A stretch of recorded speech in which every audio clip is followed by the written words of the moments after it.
They didn't yell. They didn't threaten him. They simply sat across the table, slid an envelope toward him, and told him it was time to leave the house. His house. His wife didn't look at him. Her mother smiled like this had been decided long before he walked in. $8,000. That was what they thought he was worth. A quiet man with a modest job, someone they believed had nothing to his name. What they didn't know was that every building on that street, including the one they were trying to take from him, legally belonged to him, and he wasn't going to correct them. Not yet. Welcome to today's story. If you enjoy emotional drama and shocking twists, don't forget to like this video and subscribe for more unforgettable stories. And before we begin, let me know where you're watching from in the comments. 3 days earlier, everything had already started to unravel. Caleb Turner carried 2 grocery bags up the front steps like he always did, careful with the weight, steady with his pace. The late afternoon air was cold enough to bite, but he barely noticed. His attention stayed on small things, the way the porch light flickered, the sound of voices inside the house that didn't belong to him alone. The front door wasn't fully closed, just slightly off the latch. He pushed it open with his shoulder. Voices carried clearly from the living room. Evan. Caleb recognized the rhythm before the words. Fast, confident, always just a little louder than necessary. Yeah, it's a solid property, Evan was saying. 3-bed, 2-bath, good bones. You could tear it down, go higher density if you wanted. The whole block is opening up. Caleb stopped just inside the hallway. He didn't step forward, didn't make a sound. Ownership's clean, Evan continued. Pacing. Caleb could hear it in the floorboards. It's under the family. My mom's been handling it. We've got flexibility. A pause. Caleb shifted his grip on the grocery bag. The plastic pressed into his fingers. Then Evan laughed. Tenant situation? Yeah, don't worry about that. He's not an issue. We'll handle him. Caleb stood still, completely still. House smelled like roasted garlic and something sweet. Margaret must have been cooking again, rearranging the kitchen like she owned it, like she always had. Evan lowered his voice slightly, but not enough. He's basically just there. You know, not a decision maker. Another pause. Yeah, we'll get him out clean. No drama. Caleb's eyes moved slowly across the hallway, the coat rack, Lauren's jacket hanging exactly where she left it that morning, the framed print she insisted on buying, details of a shared life. All of it felt quiet, not broken, just quietly rearranged without him. He stepped back once, then again, just enough that the floor wouldn't creak. He didn't interrupt the call, didn't walk in, didn't announce himself. He turned, walked back out the front door and closed it as softly as he could. The groceries stayed in his hands. He stood on the porch for a moment, breathing in the cold air like it could reset something inside him. It didn't. Caleb walked down the steps, slow and steady, and set the bags in the back seat of his car. He sat behind the wheel, but didn't start the engine. Inside his jacket pocket, his phone buzzed once. He didn't check it right away, he just sat there looking at the house. The windows were lit, warm, familiar, occupied. After a few seconds, he pulled out his phone. A name flashed on the screen. Marcus Reed, Caleb answered. Yeah, Marcus didn't waste time. He never did. I need your sign-off on 2 documents, Marcus said. Calm, professional. One is the renewal on the Mercer property. The other is a holding adjustment for the Callaway portfolio. We've got a potential acquisition inquiry. Someone's been asking about multiple addresses on that block. Caleb's eyes didn't leave the house. I figured, he said quietly. You want me to shut it down? Marcus asked. Caleb paused. Inside, Evan's voice carried faintly through the walls. Still talking, still confident, still completely certain of what he thought he understood. Not yet, Caleb said. A beat of silence. Marcus caught it. Caleb leaned back in the seat. Someone thinks they're selling something that isn't theirs, he said. Marcus didn't respond immediately. When he did, his tone shifted just slightly. Do they know who they're dealing with? No. Another pause. And you're okay with that? Marcus asked. Caleb looked at the front door, at the life he had built inside it, at the people who had never once asked what stood behind it. I am, he said. For now. Marcus exhaled quietly. All right. I'll hold everything in place. No movement until you say. Good. Caleb ended the call. He sat there for another moment, Then he picked up the grocery bags again and walked back toward the house. This time, he made sure the door closed behind him loud enough to be heard. Evan's voice cut off mid-sentence. Caleb stepped into the living room. Evan turned, a smile already forming like nothing had happened. "Hey, man. Didn't hear you come in." Caleb nodded once. "Yeah," he said. "I noticed." Evan's smile stayed in place a second too long. Caleb noticed that. He noticed everything. "Just grabbing something for Mom," Evan said, already moving past him, heading toward the kitchen like he had full permission to be there. "You know how she is." Caleb nodded once. He set the grocery bags on the counter, careful, controlled. The plastic crinkled softly under his hands. "I do," he said. Evan didn't slow down. He opened cabinets without asking, checked drawers like he'd done it 100 times, like it was his space. Caleb leaned slightly against the counter, watching him. Not confronting, not correcting, just watching. "You're home early," Evan added, his back turned. "Work slow today?" Something like that. Evan let out a short laugh. "Man, I don't know how you do it. Sitting behind a desk all day, tracking schedules, I'd go crazy." Caleb didn't answer right away. He picked up a carton of eggs from one of the bags and placed it gently in the fridge. "It's not that simple," he said. Evan shrugged, still not turning around. "Hey, as long as it pays the bills, right?" The words hung there. Light, casual, dismissive. Caleb closed the fridge door. "Right," he said. Evan grabbed a slow cooker from a lower cabinet, tucked it under his arm like he'd come for exactly that. "Mom's doing dinner Sunday," he said. "You guys coming?" Caleb nodded again. "We'll be there." "Good, she likes it when everyone's on the same page." Evan finally turned, flashing that same easy smile. "See you then." He walked past Caleb without hesitation, out the front door, closing it behind him like nothing in that conversation had mattered. The house went quiet. Caleb stood there for a few seconds, looking at the empty space Evan had just occupied. Then he moved. He unpacked the rest of the groceries. Slow, methodical. The way he always did things, no wasted motion, no noise. Lauren's car pulled into the driveway 10 minutes later. He heard it before he saw it. The engine cut. The car door opened, closed. Her heels clicked against the concrete, then the porch. The front door opened, and she stepped inside, already loosening her scarf. "Hey," she said, distracted, dropping her bag on the chair near the door. "You're home." "I am." She glanced at the counter. "You went shopping?" "Yeah." She nodded, already halfway into the kitchen. "Did you get the almond milk?" "It's in the fridge." "Good." She opened it, checked, then closed it again. Routine, efficient. No pause. Caleb watched her for a moment. "Evan stopped by," he said. Her shoulders stiffened just slightly, barely noticeable.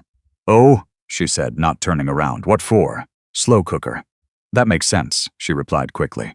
"Mom's been planning Sunday all week." Caleb studied her back. She didn't mention anything else. Lauren finally turned, leaning against the counter. "Like what?" Caleb held her gaze. "About the house. A beat. Just one."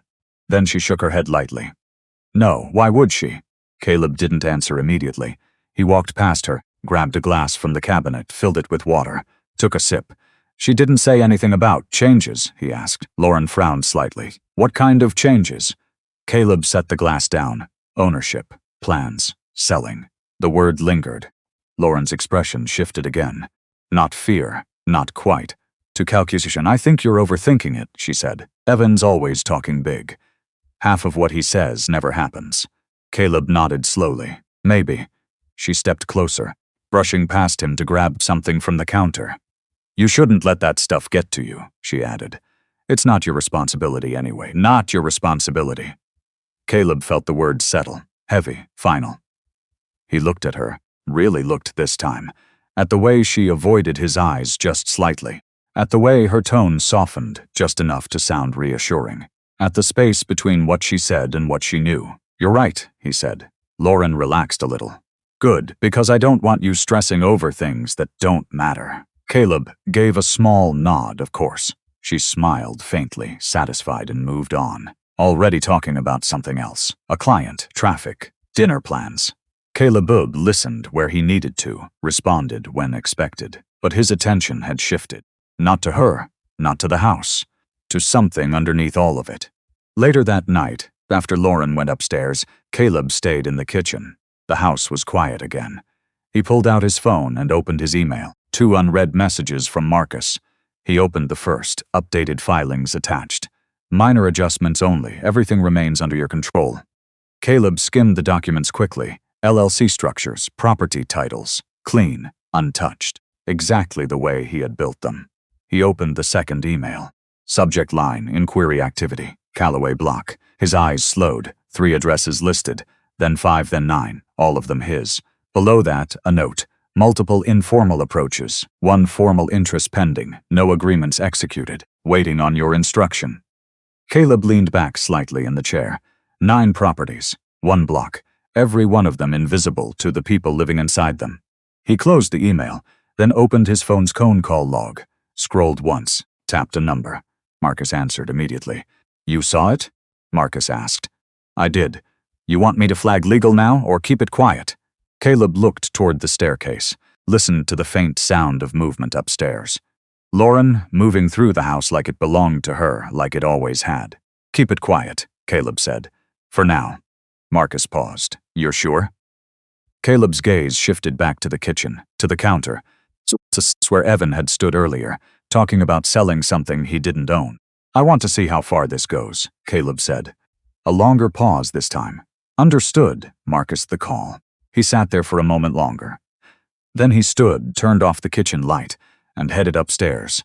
As he passed the coat rack near the door, something caught his eye. Lauren's coat. Same one from earlier. He reached out, almost without thinking, and adjusted it slightly. Something inside the pocket shifted. A small, flat shape. Caleb stopped. His hand hovered there for a second. Then slowly, carefully, he slid his fingers into the pocket and pulled out a card. Clean, white, heavy stock. He turned it over in his hand. Nathan Cole, principal. Cole Development Group. Caleb didn't move, didn't breathe. He just stood there, in the dark hallway, holding the card that shouldn't have been there. And suddenly, everything Evan said earlier stopped sounding like speculation. It sounded like a plan. Caleb didn't move for a long moment. The hallway was dark except for the soft light spilling from the kitchen. The card sat between his fingers, heavier than it should have been. Clean, expensive, intentional, Nathan Cole. Caleb turned it once, then again. No handwriting, no note, just the name, the title, and a number that didn't belong in his house. Upstairs, he heard Lauren's footsteps. Slow, unhurried, like nothing underneath her had shifted. He slid the card back into the coat pocket exactly where he found it. Same angle, same depth, no trace left behind. Then he went upstairs. Lauren was already in bed, scrolling through her phone, the screen lighting up her face in soft pulses. You coming? She asked without looking up. In a minute. He stepped into the bathroom, closed the door, and leaned his hands against the sink. His reflection stared back at him. Calm. That was the first thing people noticed about Caleb. Calm in situations that made other people louder, faster, sloppier. He stayed that way now. He pulled out his phone and opened the camera roll. No pictures yet, no proof. Just a name in his head and a pattern beginning to form. That wasn't enough. Not yet. He turned off the light and walked back into the bedroom. Lauren had set her phone aside. You've been quiet tonight, she said, watching him now. Long day. She nodded like she accepted that answer, sir, because she always had. Caleb didn't explain much. He never needed to. That had been part of the problem. Or maybe it had been the reason everything worked this long. He lay down beside her, staring at the ceiling. After a moment, she shifted slightly closer, her hand brushing his arm. You're coming Saturday, right? She asked. Mom's putting everything together early. She wants everyone there. I said I would. Good. She hesitated. She's been thinking about some changes. Just family stuff. Nothing big. Caleb turned his head slightly. What kind of changes? Lauren exhaled softly, like she didn't want to get into it. Just plans. Long-term things. You know how she is, he did. He knew exactly how Margaret Hayes was. Yeah, he said. Lauren relaxed again, settling into the pillow. You don't need to worry about it, she added. It's not really your area. Not your area. The second time that night. Caleb let the words sit. He didn't argue. Didn't push. All right, he said. Lauren smiled faintly and closed her eyes. Within minutes, her breathing slowed. Caleb stayed awake, listening. Thinking, not about what she said. About what she didn't. The next morning came gray and quiet. Caleb was already up when Lauren walked into the kitchen. He had coffee poured, sitting at the table with his laptop open. She paused slightly when she saw him. You're up early. Had some things to check. She nodded, grabbing a mug. I've got meetings all day. Probably won't be back until late. Okay, she poured coffee, then hesitated. For Saturday, just tried to keep things smooth, she said. My mom's been stressed. Caleb looked up at her. I always do. Lauren held his gaze for a second, then looked away first. Yeah, she said quietly. You do. She grabbed her bag, headed for the door, then stopped. Don't read too much into what Evan says, she added. He likes to sound bigger than he is. Caleb watched her. Of course. She left without another word. The door closed. The house settled into silence again. Caleb sat there for a few seconds, then reached for his phone. He didn't call Marcus this time. He opened his email, typed a name, Nathan Cole. Search results came up. Articles. Press mentions. Development projects. All centered around mid-sized acquisitions, neighborhood redevelopment, quiet expansion. Caleb read carefully, not rushing. Cole Development had been circling specific areas, targeting older blocks, consolidating properties through layered offers, buying from people who didn't fully understand what they had, or people who thought they did. Caleb leaned back slightly. Then he opened another tab. Property records. Callaway Street. He didn't need to check. He knew every number, every address. Every structure tied back to him through layers that had taken years to build. But he checked anyway. Everything still held. Nothing had moved. Which meant whatever Lauren and her family thought they were doing hadn't actually touched anything real yet. That gave him time. His phone buzzed. Marcus. Caleb answered. I need you to pull something, Caleb said without greeting. Go ahead, Nathan Cole, Cole Development Group. I want everything. Current deals, pending acquisitions, any inquiries tied to Callaway. A pause. You think he's involved? I know he is. Marcus didn't ask how. Right, he said. Give me a few hours. I'll run it clean. Quietly. Always. Caleb ended. The call, he closed his laptop, stood, and walked to the coat rack. Lauren's coat still hung there. Unchanged. Untouched. He slid his hand into the pocket again and pulled out the card. This time he studied it longer. Not the name. The intent behind it. Then he took a photo. Front, back. Documented. Evidence. He slipped it back into place just as carefully as before. No disturbance, no signal. Caleb stepped back. For the first time, he allowed himself to think it clearly. This wasn't just Evan talking. This wasn't just Margaret planning. This was coordinated. Lauren knew more than she was saying. Maybe not everything, but enough. His phone buzzed again. Marcus, that was fast. Caleb answered. You're not going to like this, Marcus said immediately. Caleb's grip tightened slightly. Go ahead. There's been formal interest filed on multiple properties across Callaway. Not public yet, but it's moving. And, Marcus paused. There's a preliminary document attached to one of the inquiries. What kind of document? A letter of intent. Caleb's expression didn't change. Whose name is on it? Another pause. Then Marcus said it. Lauren Turner. Silence filled the space between them. Caleb didn't speak, didn't move. He just stood there in the quiet house, holding on to something that had just shifted from suspicion into proof. Caleb didn't respond right away. Marcus waited on the other end of the line, but Caleb could tell he already understood the silence. This wasn't confusion. It wasn't uncertainty. It was confirmation. You're sure? Caleb asked finally. I pulled the document myself, Marcus said. It's clean. Her name, her signature. Dated 4 months ago. It's tied to Cole Development's acquisition inquiry. Caleb leaned back slightly against the wall. The card still sitting in Lauren's coat pocket behind him. 4 months. That meant this didn't start with Evan's conversation yesterday. It didn't start with Margaret planning something over dinner. It had been moving long before that. Send it, Caleb said. You want the full file? Everything. Marcus didn't hesitate. You'll have it in 5. The call ended. Caleb stayed where he was. He didn't pace, didn't react.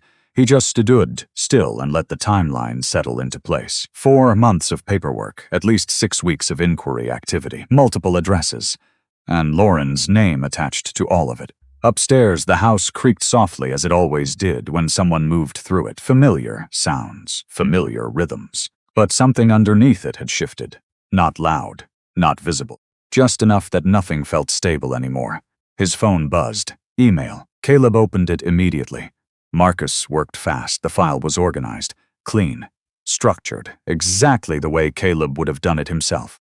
He opened the first attachment, letter of intent, Coal Development Group, property acquisition, preliminary scope. Caleb read carefully, every line, every phrase, language about family-held assets, transfer flexibility, interior access granted for evaluation. He kept reading until he reached the signature line, Lauren Turner, her handwriting, not digital, not copied, actual ink. Caleb stared at it for a long moment. Then he moved to the next document, email chain, internal communication between Cole's team, references to the Hayes contact, mentions of informal authorization, and one line that stopped him. Spouse appears uninvolved, no resistance expected. Caleb exhaled slowly, uninvolved. No resistance. That was how they saw him. That was how Lauren had described him. He closed the file, then reopened it. Read the same line again. No resistance expected. He set the phone down on the counter. For the first time, something sharper moved under the surface. Not anger, not yet. Something colder. Precision. Caleb pushed himself off the wall and walked back into the kitchen. He poured another cup of coffee, though the first one was still half full. He didn't drink it right away. He just stood there, looking out the window at the quiet street. Every building in view, every one of them tied back to him. Structured through layers no one in that house had ever bothered to question. Not because he hid poorly. Because they never thought to look. His phone buzzed again. Marcus.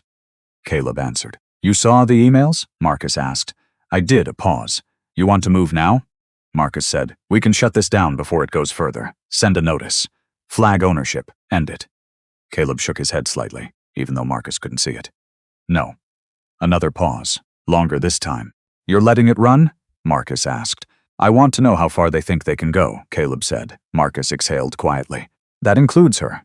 Caleb didn't respond, because there wasn't anything to say that would change what was already in front of him. She's in deeper than they are, Marcus added. Evan's talking. Margaret's planning. But Lauren signed.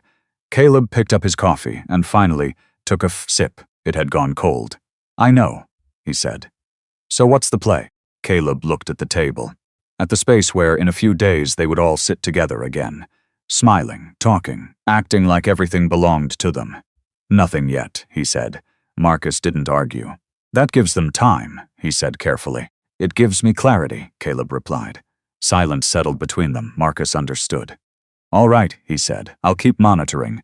If anything formal moves forward, you'll know first. Good, Caleb ended the call. He stood there for a few seconds longer. Then he moved. Not fast, not rushed, deliberate. He opened a drawer near the sink and pulled out a small notebook. Something he hadn't used in months. He flipped it open. Blank page. Then he started writing. Dates, names, addresses. Callaway Street, Coal Development, Lauren Turner.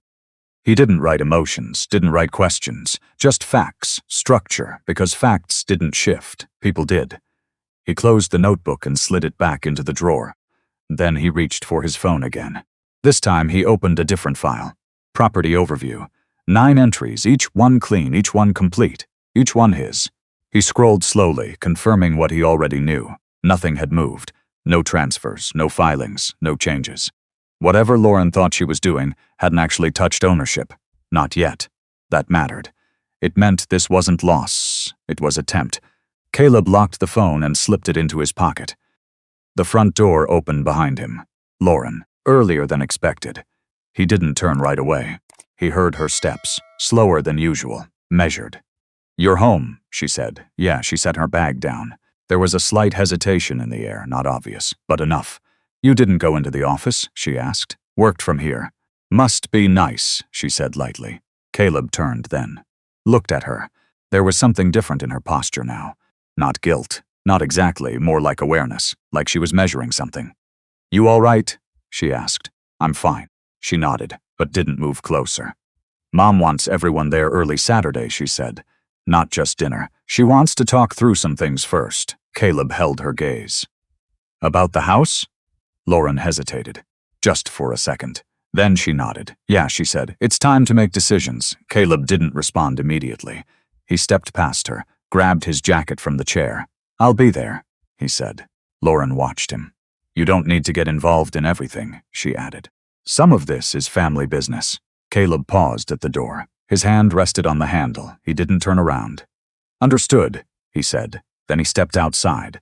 The air was colder now, sharper. He walked down the driveway slowly, pulling his phone out again. He didn't call Marcus, not this time. He opened his messages, scrolled, stopped on a name he hadn't used in a while, Claudette. He typed one line, "Pull full records on all Callaway properties. I want everything clean and ready." He hit send. Then he added another and prepare copies for external review. The reply came faster than expected. "Understood." "Time? Line?" Caleb looked back at the house, at the people inside it, at the version of himself they thought they understood. 3 days, he typed. He locked his phone, slipped it into his pocket, and for the first time he allowed the next step to settle fully into place. Saturday wasn't going to be a conversation. It was going to be a correction. Caleb didn't go back inside. He stayed in the car for a while, engine off, the hands resting loosely on the wheel. The house sat quietos, same porch, same structure they had all been so certain they controlled. Nothing about it had changed, except now he knew exactly how far they had gone behind his back. His phone buzzed once more. "Claudette, got your message. I'm pulling everything now. You want summaries or full copies?" "Full copies," Caleb said. "Clean, organized, title, history, ownership chain, LLC structure, everything tied together. You expecting a dispute?" "I'm expecting confusion," he said. "I want it removed." A short pause. "Understood," she said. "I'll have a preliminary set ready tomorrow. Full packet in 3 Dithel Wolfsworks." He ended the call. Then he started the car. The next 2 days moved quietly. Caleb went to work, answered emails, sat in meetings, signed off on things that required his name in places no one around him would ever see. Nothing in his outward life changed. That was the point. At home, Lauren moved the same way she always did. Controlled, efficient, careful with her words, but not careful enough to notice what Caleb was no longer offering. He stopped asking small questions, stopped filling silence, stopped making space for explanations she wasn't giving anyway. She noticed, but not in the way that led to honesty. More like someone noticing the temperature change without asking why the heat stopped working. Friday night, she stood in the kitchen, leaning against the counter, watching him finish rinsing a glass. "You've been distant," she said. Caleb set the glass in the rack. "Busy. That's not what I mean." He turned slightly, drying his hands. "Then what do you mean?" Lauren hesitated, not long, just enough to show she hadn't planned to explain it clearly. "I don't know," she said. "You're just not here." Caleb held her gaze. "I'm right here." She frowned slightly, like that answer didn't fit what she was trying to say. "That's not what I meant." He didn't respond, because he understood exactly what she meant. She meant he wasn't reacting the way she expected anymore. Not asking questions, not chasing answers, not trying to hold something together that she had already started dismantling. Lauren pushed off the counter. "Tomorrow's important," she said. "Just try to keep things calm." Caleb nodded once. "I will." She studied him for a second longer, then walked away upstairs, leaving the space between them untouched. Saturday came cold and clear. Caleb dressed the same way he always did, clean, neutral, nothing that invited attention. He arrived at the house exactly on time. Margaret was already there. Of course she was. The dining room was set, but not for a meal. The table was cleared, no plates, no glasses, just space. Evan stood near the window, talking on his phone, pacing slightly. His voice dropped when he saw Caleb walk in. Lauren sat at the table. She didn't smile, didn't stand. Just watched him take his seat like this was already something formal. Margaret remained standing at the head of the table. She waited until Evan ended his call, until everyone was in place. Then she began. "I'll keep this simple," she said. Her voice was calm, controlled, practiced. "We've been reviewing things as a family. Long-term, stability, growth." She moved slowly around the table, her presence filling the room. This house and the properties connected to it were always meant to stay within the Hayes family. Caleb said nothing. Margaret stopped directly across from him, and it's become clear that we need to make adjustments to ensure that happens. Evan stepped forward slightly, placing a folder on the table. Lauren still hadn't looked at Caleb. Not once. Margaret continued. "You've been comfortable here," she said, "and we've appreciated that you've been respectful of the space." Respectful of the space. Caleb let the words sit. We're prepared to help you transition, she added. Evan slid the folder closer. Caleb looked at it. Margaret smiled. Polite. Final. It's a fair offer, she said. More than fair, given the circumstances. Lauren finally spoke. Caleb, it's just temporary, she said quietly, until everything settles. Caleb turned his head slightly, looked at her. She held his gaze this time, but there was something missing. Not guilt, not hesitation, just distance, like she had already stepped into a diversion of her life and he wasn't in it. Caleb opened the folder. Inside was a single sheet and a check, $8,000. He stared at it for a few seconds. Then he looked up, at Margaret, at Evan, at Lauren. None of them flinched. None of them questioned it, because to them this made sense. This was generous. This was fair. Caleb closed the folder, set it back down, carefully. I appreciate you laying this out clearly, he said. His voice didn't rise, didn't crack. It stayed exactly where it had always been. Steady, measured. Margaret nodded, satisfied. I'm glad we can handle this like l'adult. Caleb pushed his chair back and stood. I'll need a few days to make arrangements, he said. Evan shrugged slightly. That's fine, just don't drag it out. Caleb looked at him, really looked. This time, Evan shifted under it. Just a little. Then Caleb turned back to Margaret. He reached for his jacket. No one stopped him. No one asked another question, because in their minds, this part was finished, decision made. Caleb walked to the door, opened it, stepped outside. The cold air hit harder now, sharper. He walked to his car, got in, and closed the door behind him. For a moment, he just sat there, the folder still on the table inside, the check untouched, everything exactly where they thought it should be. He pulled out his phone. Dialed Marcus. Marcus answered immediately. Well, he asked. Caleb looked at the house one last time. They made their move, he said. A pause. And Caleb's voice didn't change. We moved to phase 1, silence. Then Marcus said quietly, I've been waiting for that. Caleb didn't go back to the house that night. He drove past it once, slow enough to see the lights still on in the dining room. Shadows moved behind the curtains. Margaret's silhouette was unmistakable. Still pacing, still controlling something that had already slipped beyond her reach. Then he kept driving. The apartment on Mercer Street had been empty for months. 3rd floor, corner unit. Clean, quiet, deliberately unremarkable. Caleb unlocked the door and stepped inside. No hesitation, no second thoughts. He set his keys on the counter and walked through the space once, checking what was already his. It was furnished, not lavish, just precise. A bed placed designed for Funk's kitchen that worked. Displatzbasi. He moved with familiarity, not like a man arriving somewhere new, like a man returning to something prepared. His phone buzzed. Caleb answered. It's filed, Marcus said. Divorce petition submitted this afternoon. She'll be served early next week. Caleb leaned against the kitchen counter. Good. Prenup holds, Marcus continued. Clean language. Asset separation is airtight. She doesn't touch anything tied to your holdings. Caleb didn't respond. Because that had never been the concern. She'll get transitional support, Marcus added. Standard. Nothing excessive. That's fine. A pause. You want to tell her before service? Caleb looked out the window. The street below was quiet. No noise, no movement. No, he said. She can find out the same way she handled everything else. Marcus didn't push. Understood. Caleb ended the call. He stood there for a moment longer. Then he moved, unpacked only what mattered. Clothes, documents, the small box he always carried with him untouched by anyone else. Everything else stayed in the house. He didn't need it. The next morning, he woke before sunrise. Not because he couldn't sleep, because there was nothing left to wait for. He made coffee, sat at the desk, opened the file Claudette had sent overnight. It was clean. Every property listed, every LLC connected, every document cross-referenced, ownership chain clear and undeniable.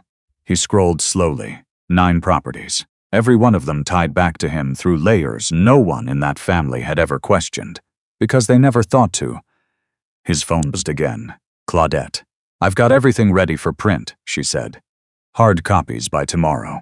Bound, labeled, easy to walk through. Good, you want me there for the meeting? Yes, a pause. That bad? She asked. Caleb considered the question. Worse, he said. Claudette didn't ask anything else. I'll be ready, she replied. The call ended. Caleb closed the laptop. Then he stood and left the apartment. Calloway Street was already waking up. Shops opening, cars moving, people stepping into routines they assumed were stable.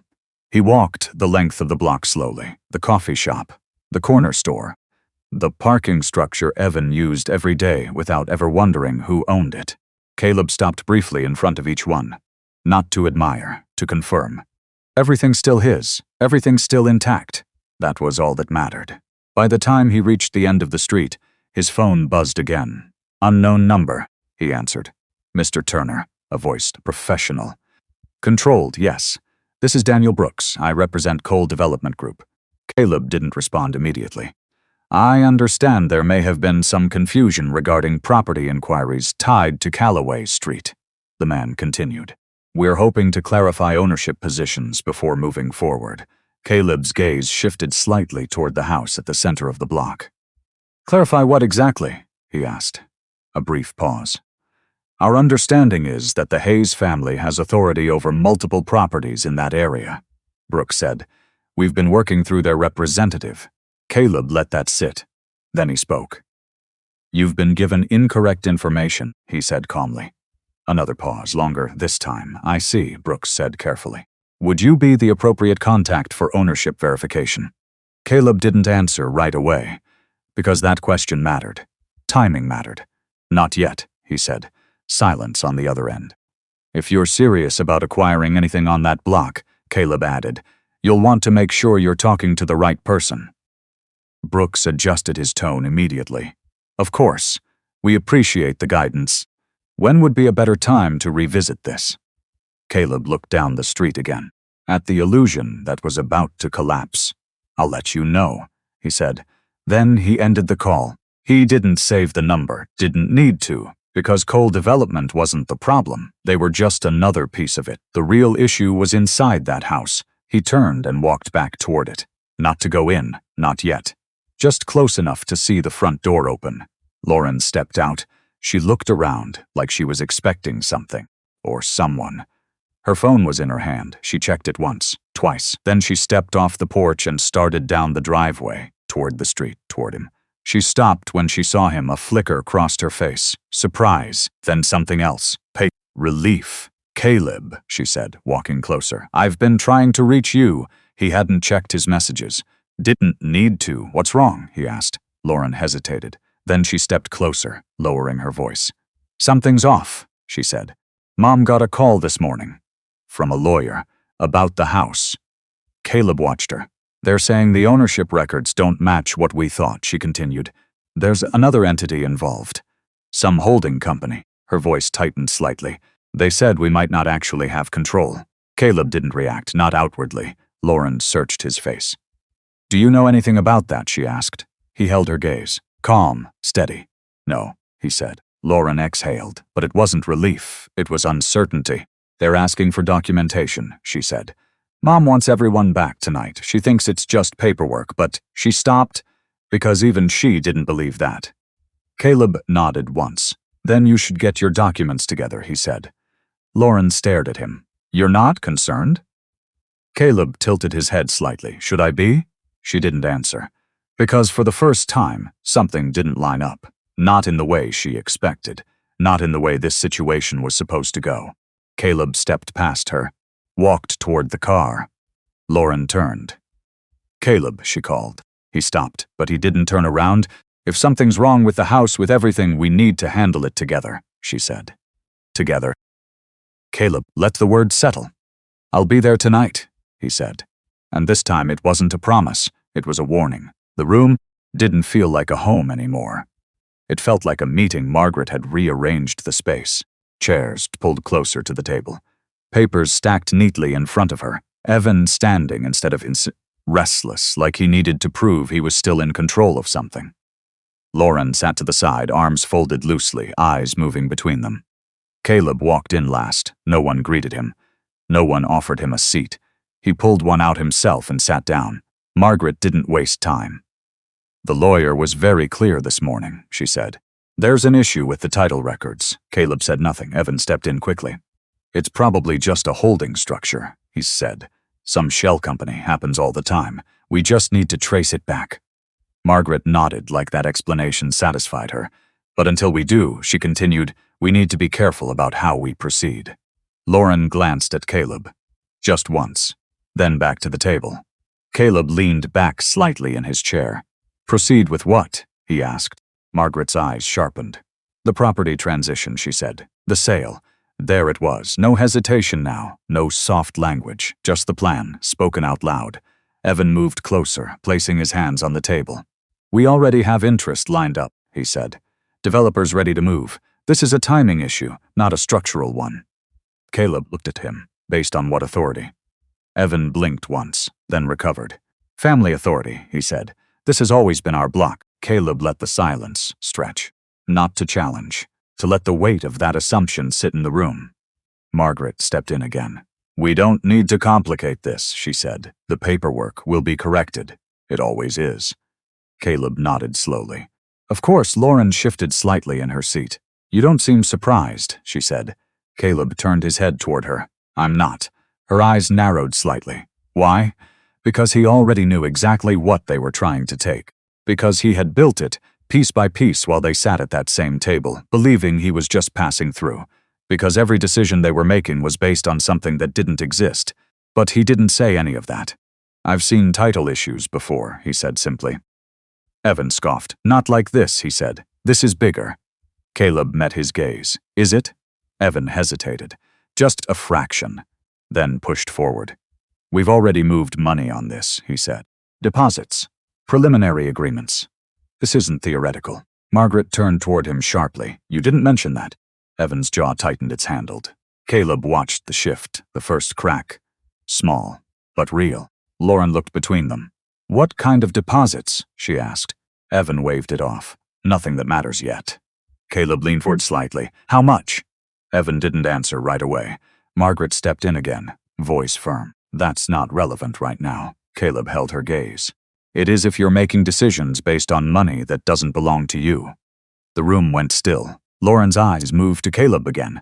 This time, longer. Why are you saying it like that? She asked. Caleb didn't look away. Like what? Like, you know some we don't. He didn't answer, because he did, and they weren't ready for it yet. Evan exhaled sharply. Look, we don't have time for this, he said. We need to fix the paperwork, close the deal, and move forward. Caleb nodded once. Then fix the paperwork. Evan stared at him. That's what I said. Caleb leaned back again. Good. The simplicity of it threw Evan off, more than any argument would have. Margaret straightened. We'll have our attorney handle it, she said.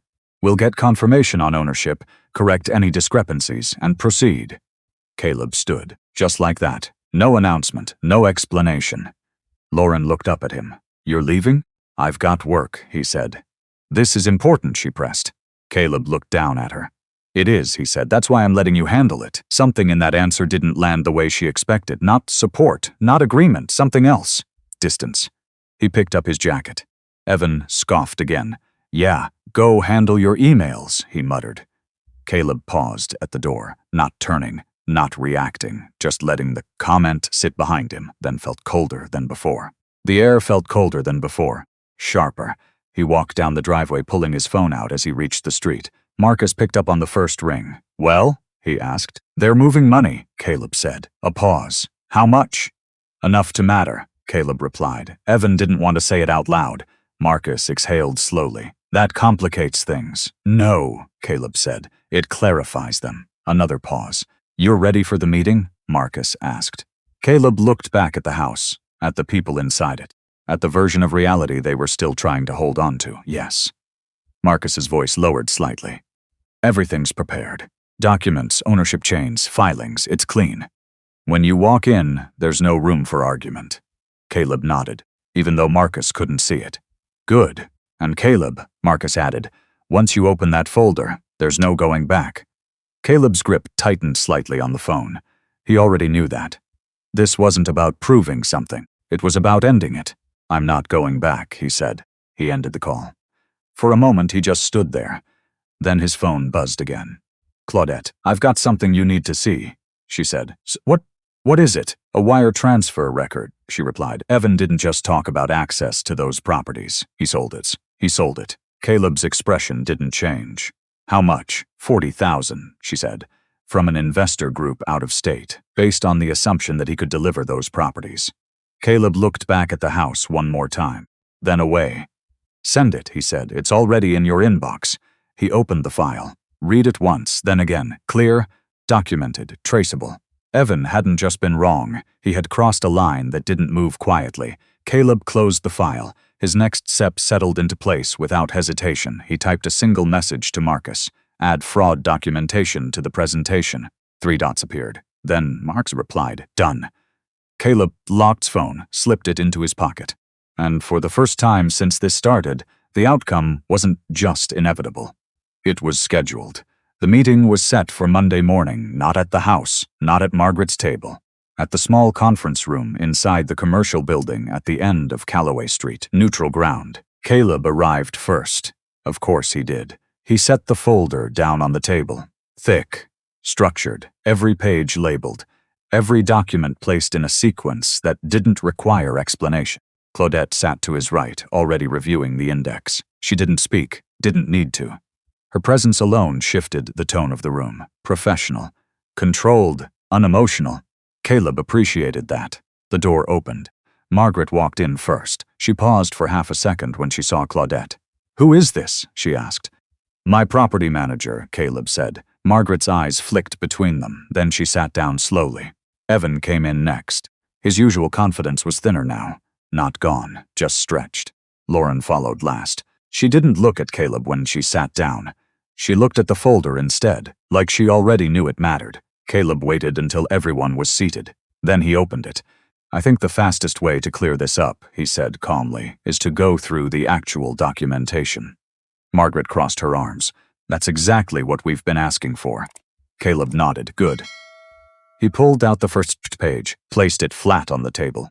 "The house on Calloway," he said, turning it so they could read, "is owned by Wellspring Holdings, LLC.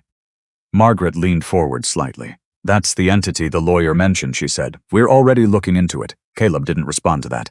Placed a second document next to it. "Teed, Wellspring Holdings," he continued, "is wholly owned by JR Property Partners." Evan frowned. "Never heard of it." Caleb slid a third page into place.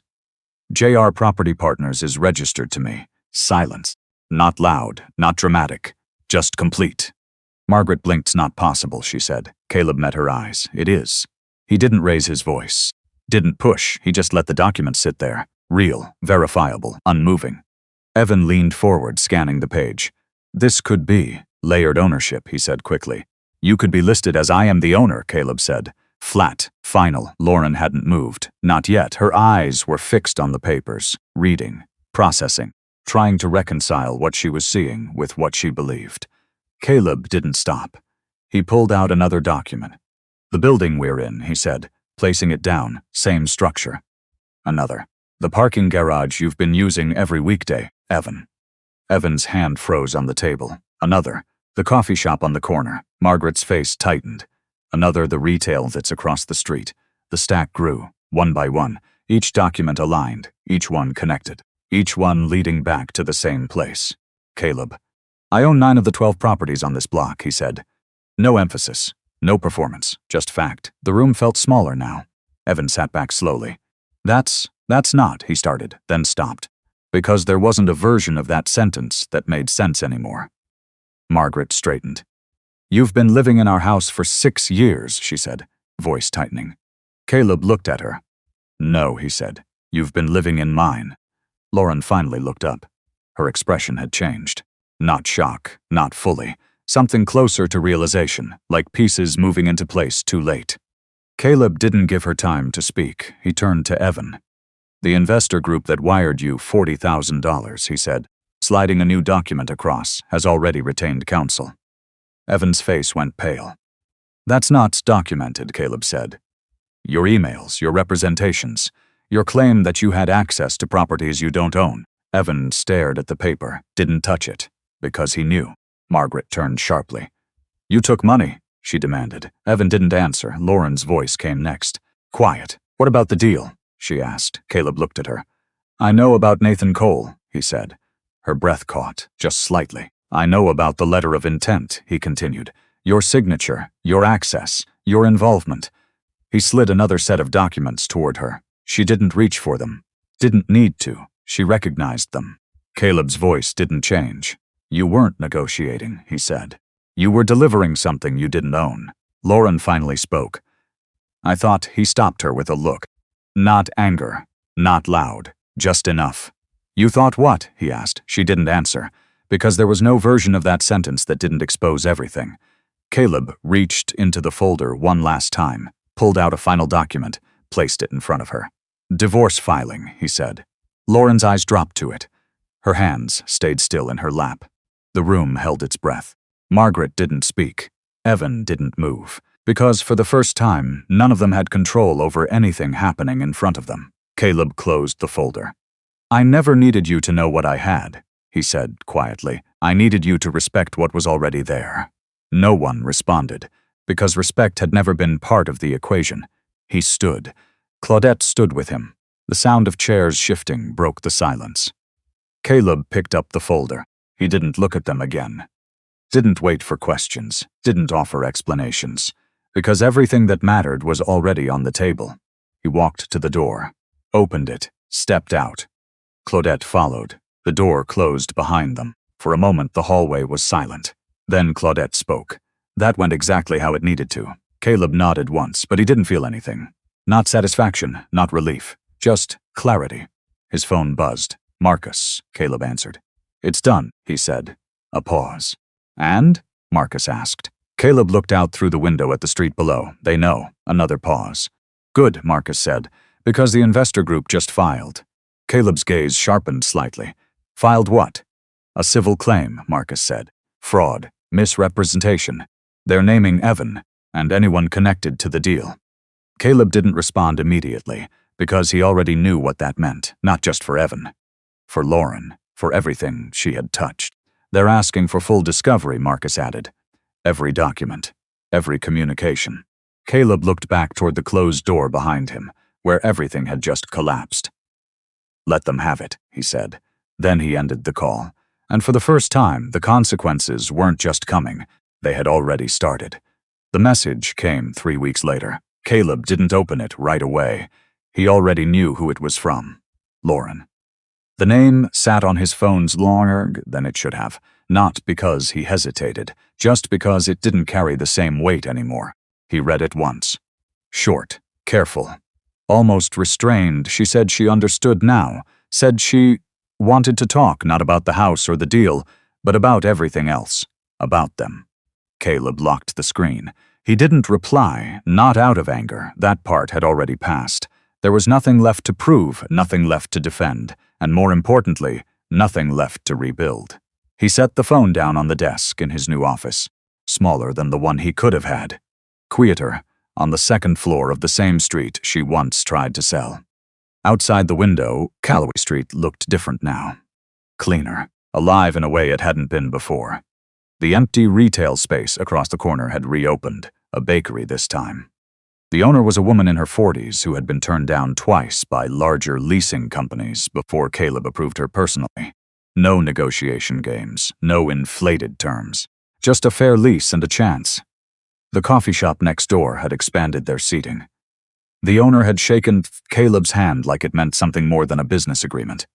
Maybe it did. Caleb didn't walk the street like someone who owned it. He walked it like someone who had chosen to stay. That was the difference. Ownership had never been the point. Control had never been the point. Choice was. The legal process finished quietly. Evan settled before it went to trial. The numbers weren't public, but the outcome was clear enough. He disappeared from the street within a week. The developer pulled out completely once the ownership structure became undeniable. Margaret sold what she could and relocated to a smaller property across town. The calls she made, to lawyers, to old contacts, stopped returning anything useful once the facts were fully documented. Power had shifted. Not loudly, not dramatically, just permanently. Lauren finalized the divorce without contest. There were no long arguments, no attempts to reclaim anything she once believed was hers. The paperwork reflected what the truth had always been. She walked away with what was legally hers. Nothing more. Caleb didn't attend the final filing in person. He didn't need to. By then, the outcome wasn't something that required his presence to exist. Late one afternoon, he stepped into the newly renovated unit at the far end of the block. It had been vacant for months before. Now it smelled like fresh paint and clean wood. A man stood near the window, looking out toward the street. Early 50s, quiet, observant. The kind of person who didn't try to impress anyone. "You Caleb?" the man asked. Caleb nodded. "Daniel," the man said, offering his hand. They shook. No hesitation, no assumptions. "I appreciate the chance," Daniel added. "Most places around here wanted financials I couldn't match." Caleb studied him for a moment. Then he said, "What are you building?" Daniel smiled slightly. "A repair shop. Electronics mostly. Phones, laptops. Small stuff people rely on every day." Caleb nodded again. "Good," he said. "This street needs that. No mention of ownership, no explanation. Just a decision." Daniel looked around the space again, like he was already planning where everything would go. "You sure about this?" he asked. "The leaseholders' terms, they are fair. More than fair." Caleb held his gaze. "People should be able to build something without being buried before they start," he said. Daniel didn't respond right away. Then he nodded, slower this time, like he understood something that wasn't written in the contract. When Caleb stepped back outside, the street felt steady under his feet, not like something he had to defend, not like something he had to prove, just something he had chosen to keep. He walked past the house, the same one, the same front door, different meaning. He didn't stop, didn't look back, because whatever had been tied to that place no longer held him there. The silence he had carried for years wasn't a weakness. It had been a choice. And now, so was everything else. If you've ever been underestimated, you probably understand. Sometimes the quietest person in the room is the one who never needed to prove anything at all.